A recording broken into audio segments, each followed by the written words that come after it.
பனை மரம். இலக்கியனுக்கு நான் ஊருக்கு வந்தப்ப ஃப்ரெண்ட்ஸோட நேற்று நுங்கு வெட்ட போயிட்டு இருந்தேன்.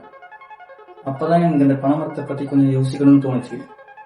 அப்ப யோசிச்சப்பதான் நான் சர்ச் பண்ணி பார்த்ததுக்கு தெரிய வந்தது, 801 யூசஸ் கொண்ட ஒரே மரம் பனை மரம் மட்டும்தான். இந்த ஒரு மரத்துல மட்டும்தான் ஒவ்வொரு பாட்டும் ஃபியூச்சருக்கு நமக்கு மக்களுக்கு யூஸ் ஆகுது.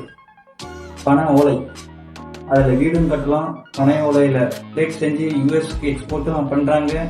பதநீர், அது கிட்னி ஸ்டோன் கரைக்குது. நுங்கு குளிர்ச்சி. பனை மரம் வீடு கட்ட தேவைப்படுது. பனை வேர் ஹார்ட் ஸ்பெஷலிஸ்டுக்கு தேவைப்படுது. அப்படி இப்படின்ட்டு நிறைய யூஸ். முக்கியமான ஒரு யூஸ் என்னன்னு பார்த்தோம்னா, அதுதான் நிலத்தடி நீரை சேமிச்சு வைக்கிறது.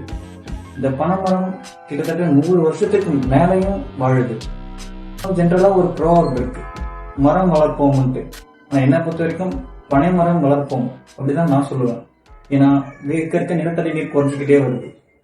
பனை மரம் வளர்க்கறதுனால நிலத்தடி நீர் சேமிக்க முடியுது நம்மளால. இந்த தகவல் உங்களுக்கு பிடிச்சிருந்ததுன்னா லைக் பண்ணுங்க, ஷேர் பண்ணுங்க.